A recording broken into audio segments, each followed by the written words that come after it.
সকালে ঘুম থেকে উঠে দেখি প্রচণ্ড কুয়াশা, কিন্তু বেরোতে তো হবেই। আর রাস্তাঘাট মানে সামনের থেকে একদম মনে হচ্ছে মানে এতটাই কুয়াশা ছিল যে কিছু দেখাই যাচ্ছে না। যাই হোক, আর 22শে জানুয়ারি বা প্রথম বিবাহবার্ষিকী বলে ছুটি আলাদা করে আর কিছু নিইনি। স্কুল গেছিলাম, আর এই তো এখন বেরিয়ে গেছি, চলো স্কুলে যাই। আর শুভদীপও ডিউটিতে গেছে, ওরও আজকে অফিস ছুটি নেই, মানে নেয়ও নি, ইচ্ছে করে আমরা কেউ নিইনি। আর কেন কি ঘরে সেরকমভাবে তো সেলিব্রেশন করা কিছু মানে আমাদের মানে প্ল্যান কিছু নেই, তাই স্কুল থেকে ফিরে এসে চলো দেখা হচ্ছে, তারপর দেখা যাচ্ছে কি প্ল্যান আছে। চলো পুরো ভিডিওটা দেখো। স্কুল থেকে এসে সব কিছু করে টোরে রেডি হয়ে গেছি, আর আমরা যাচ্ছি এখন ডিনার ডেটে। আর শুভদীপের জন্য একটা সারপ্রাইজ আছে, এটা তোমরা দেখতে পাবে। ও এখনও কিছু জানে না এই ব্যাপারে, ঠিক আছে? তো ও এখনও কিছু জানে না এই ব্যাপারে, ওর জন্য একটা সারপ্রাইজ আছে, তো আগে আগে দেখতে পাবে। আর দেখো আমার লুকসটা একটু দেখো। হ্যাঁ,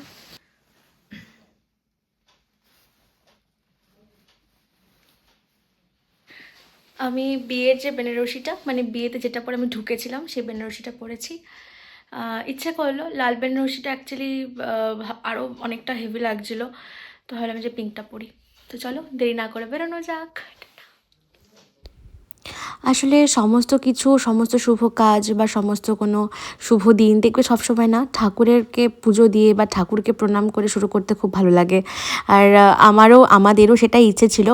সকালবেলা যেহেতু সময় হয়নি যে আলাদা করে পুজো দিতে যাওয়ার জন্য, তাই বিকেলবেলা এখানে পাশেই আমাদের চন্দ্রচূড়ের মন্দির আছে, তো আমি আর শুভদীপ গিয়ে সন্ধ্যেবেলা প্রণাম করে এসেছিলাম। কিন্তু দুর্ভাগ্যবশত সেদিন আমাদের মন্দিরটাও বন্ধ হয়ে গেছিলো, মানে যেহেতু আমরা অনেকটা রাতে চলে গেছিলাম, 8টা বাজে, তখন তো প্রায় শীতকাল, মন্দির বন্ধ হয়ে যাবে। যাই হোক, ভগবানকে মন প্রাণ থেকে বিশ্বাস করে ডাকলেই আমার মনে হয়। তো যাই হোক, প্রণাম করে আসলাম, মনটাও খুব শান্তি লাগলো। এবার আমাদের যেখানে যাওয়ার গন্তব্যস্থল, মানে যেখানে আমরা মানে ঠিক করেছিলাম যাবো, সেখানে এবার আমরা যাচ্ছি। চলো যাওয়া যাক। আমরা মন্দিরে গেলাম, কিন্তু মন্দির পুরো বন্ধ ছিল, তো তাই জন্য এখন আমরা মন্দিরে গেলাম, বন্ধ ছিল, বাট প্রণাম করার, হ্যাঁ মানে প্রণাম করার জন্য আমরা যেতাম। তো এখন আমরা যাচ্ছি ডিনার ডেটে। Dinner date? আচ্ছা ঠিক আছে, তাহলে ডেট নয়, শুধু ডিনারে যাচ্ছি। ডেট তো আমরা করে এসেছি, ডেট সেলিব্রেট করতে যাচ্ছি। হ্যাঁ মানে যাই হোক, ডিনার। এবার সেটা ডেট কিনা, মানে একটা ডেট, মানে ডিনারটা কখন ডেটে কনভার্ট হয় সেটা একটা আলাদা ব্যাপার, আলাদা একটা কন্ট্রোভার্সি। একটা স্পেশাল ডেটে আমরা সেলিব্রেট করতে যাচ্ছি। হ্যাঁ, তো এবার যদি আমরা এটা আমরা একে অপরকে ডেট করি, তো আমরা সামনে যাব, মানে সামনে দোকান থেকে একটা ইসে কিনবো আমরা, মানে একটা কেক নেব। মানে আমি ভাবছিলাম, এবার জানি না ওখানে কি হবে না হবে, বাট আমার ছোট একটা হাফ পাউন্ডের মতন আমার, এটা আমি ভেবেছিলাম আজকে স্কুল থেকে আসার পথে কিনে নেব, কিন্তু ওটা তো ফ্রিজে রাখতে হবে, এই করতে হবে সে করতে হবে, যাওয়ার সময় তুলে নেব। আর তো ঠিক আছে, চলো যাওয়া যাক, বাকি ভিডিওটা দেখো, চলো দেখা হচ্ছে।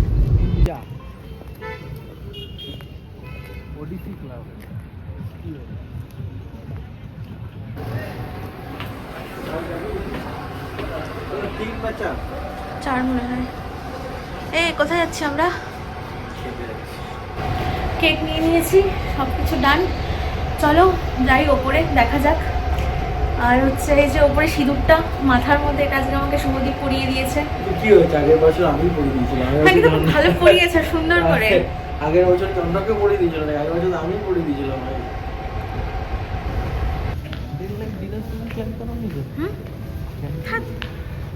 সব ভুল ভাল কথা।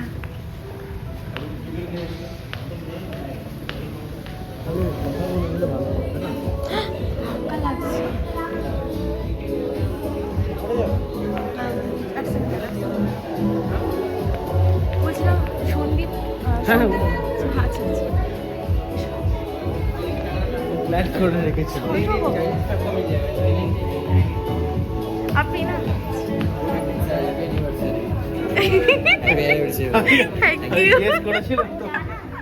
কেমন লাগলো সারপ্রাইজটা? ডেকোরেশনের বেলুনের কালার আপনার শাড়ির কালার পুরো ম্যাচ করে দিয়ে, এই সমস্ত কিছু ভাই এটা আমাকে হেল্প করেছে অনেক কিছুতে।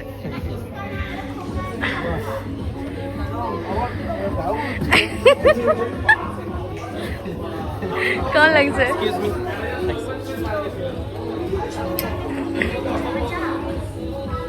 যাও তোমার আগে আমি তো অবাক হয়ে গেছি, আরে সারপ্রাইজ।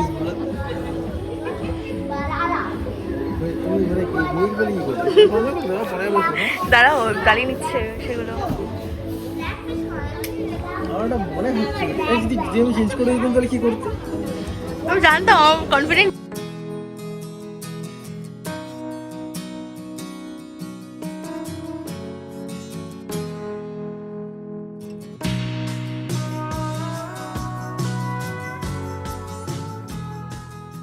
আমার জীবনে আমি তো সারপ্রাইজ, সত্যি সারপ্রাইজ হয়ে গেছি।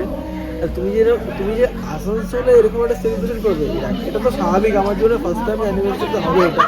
কিন্তু তুমি নর্থ বেঙ্গল থেকে আসানসোলে এরকম একটা সেলিব্রেট করবে, এটা আমি মানে কোয়াইট আমেজ হয়ে গেলাম। খুব ভালো লাগছে, খুব হয়তো এক্সপ্রেশনটা তো বোঝা যাচ্ছে না, কিন্তু খুব ভালো লাগছে যে এরকম একটা ফিল গুড মুভমেন্ট এনজয় করছি। আরও ভালো লাগতো যদি এটা আরও বড় করে বাড়িতে সেলিব্রেট করতে হবে। এটা নেক্সট টাইম হবে আশা করি। ঠিক আছে।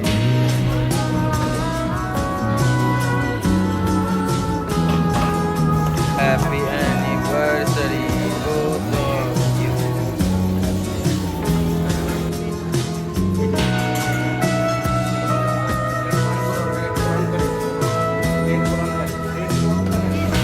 Thank you.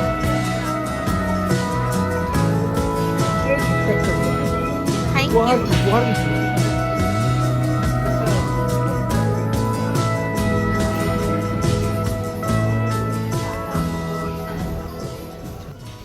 এখন রাত্রি বাজে কটা বাজে একটু দাঁড়াও না। 11টা। আমরা এখন বেরোচ্ছি, এই যে ফুলের বোকে হাতে নিয়ে। আর হ্যাঁ, এখন আমরা যাচ্ছি বাড়িতে। তো আর কেমন কাটলো অ্যানিভার্সারি? খুব ভালো কাটলো। লেমন গ্রাস খুব ভালো ওয়েলকাম করলো, তিনি খুব ভালো সারপ্রাইজ দিয়েছিল। আমি কোনোদিন ভাবতে পারি না তো ভালো সারপ্রাইজ পাবো। একটু দাঁড়াও 2 মিনিট। হ্যাঁ ধরো লিফটে তো কল করলো, তো লিফটে আসতে টাইম লাগবে না। দাঁড়াও না, এখন টাইম লাগবে না, কারণ ভিড় নেই না। তো আলটিমেটলি 1টা বছর কেটে গেল। আর ঠিক আছে, চলো বাড়িতে যাওয়া যাক। বাড়ি থেকে তারপরে কথা হচ্ছে, বাকি কথা হচ্ছে। এই সময় মাঝখানে আমি গাড়িটা কাটতে পারলাম না, শুধুমাত্র বাড়িতে কথা হচ্ছে।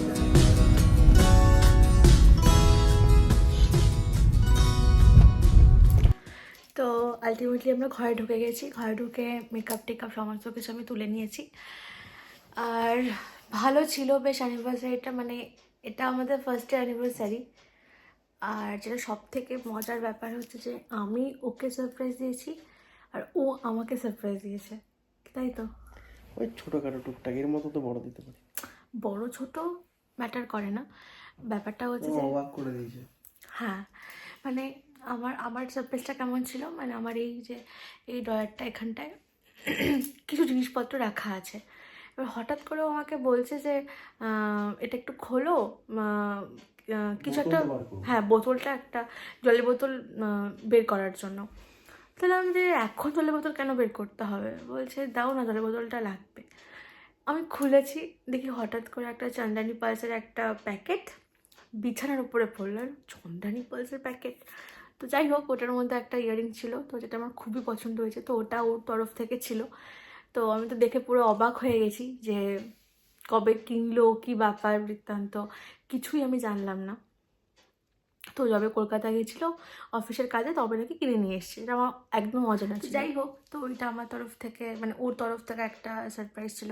আর আমার তরফ থেকে তো ব্যাপারটা পুরোটাই তোমরা দেখতে পেলে, পুরোটা ও জানতো না। তোমার কেমন লাগলো সবটা? আমার খুব ভালো লেগেছে, আমি খুব সারপ্রাইজ হয়ে গেছি। মানে হঠাৎ করে এরকম সারপ্রাইজ চট করে তো হয় না জেনারেলি আমার সাথে। তো তো আমি একটা গেস করেছিলাম যে এতবার করে ওখানে যেতে বলছে, ওখানে যেতে বলছে। তো তারপরে আমাকে বললাম যে অন্য কোথাও প্ল্যানটাকে সুইচ করলে হয় না। হ্যাঁ চলো, তাহলে ক্যাজুয়ালি বলে দিল। তারপরে না দেখি যাই, যে এতবার করে বলছে। তো আবার কেক ফেকের একটা ব্যাপার, আউটসাইড ফুড তো অ্যালাউড হয় না। তো আমি একটা গেস করেছিলাম, ওয়াইল্ড গেস করেছিলাম, বাট ওখানে দেখি আমি পুরো অবাক। আই এম তো অবাক ভাই, কী হচ্ছে এটা। যাক, খুব ভালো লেগেছে, খুবই ভালো লেগেছে। আমি 15 মিনিট মানে ওটা ব্যাপারটাকে ফিল গুড, মানে এনজয় করেছি যে হ্যাঁ 15 মিনিটস কী হচ্ছে। আমি ওটা জানেও, আমি আমার ভাইকে ভিডিও কলও করলাম যে ভাই দেখ এই ব্যাপার। আমি খুব এনজয় করেছি কালকের দিনটা। হ্যাঁ সবাই মিলে, মানে যদি এটা বড়ো করে হতো ভালো হতো, বাট ঠিক আছে, পরে নেক্সট বার হবে। কিছু সার্কামস্ট্যান্সের জন্য হয়নি, নেক্সট সার্কামস্ট্যান্সেস এরকম হবে, বড় চাপ নেই। তো সেটাই। তো চলো, দিনটা বেশ ভালোই কাটলো, সন্ধ্যাটা বেশ ভালোই কাটলো। 22শে জানুয়ারিটা আমরা আহ, ভাবতে পারিনি যে এরকমভাবেও সেলিব্রেশন করতে পারবো। কেন কি যেরকম সিচুয়েশনটা এখন হয়ে আছে, তো আলটিমেটলি সব মিলিয়ে ভালোই কাটলো। ইচ্ছে থাকলেই সমস্ত কিছু করা যায়, তো ওটাই বুঝতে পারলাম। আর মানে এটা আমার কাছে অনেকটা মানে একটা ভালো একটা মুহূর্ত নিয়ে থাকবে, কেন কি দুজন দুজনকে আমরা সারপ্রাইজ দিয়েছি, মানে ফার্স্ট টাইম বলতে গেলে। মানে ও আমাকে এটা কিন্তু ফার্স্ট টাইম সারপ্রাইজ দিয়েছে, আর আমার ক্ষেত্রেও সেটা তাই, মানে ফার্স্টে বলে সারপ্রাইজ দিয়েছে। তো হ্যাঁ, চলো, চলো গুড নাইট, টাটা। ভিডিওটাকে এখানেই শেষ করছি। যদি চ্যানেলটাকে নতুন দেখে থাকো প্লিজ একটা সাবস্ক্রাইব করে দিও, ভিডিওটা ভালো লাগলে লাইক করো, কমেন্ট করো, আর শেয়ার করো। আর কিছু। আগে চলো ঘুমাও, গুড নাইট, টাটা। হ্যাঁ চলো, টাটা, গুড নাইট, দেখা হচ্ছে অন্য ভিডিওতে।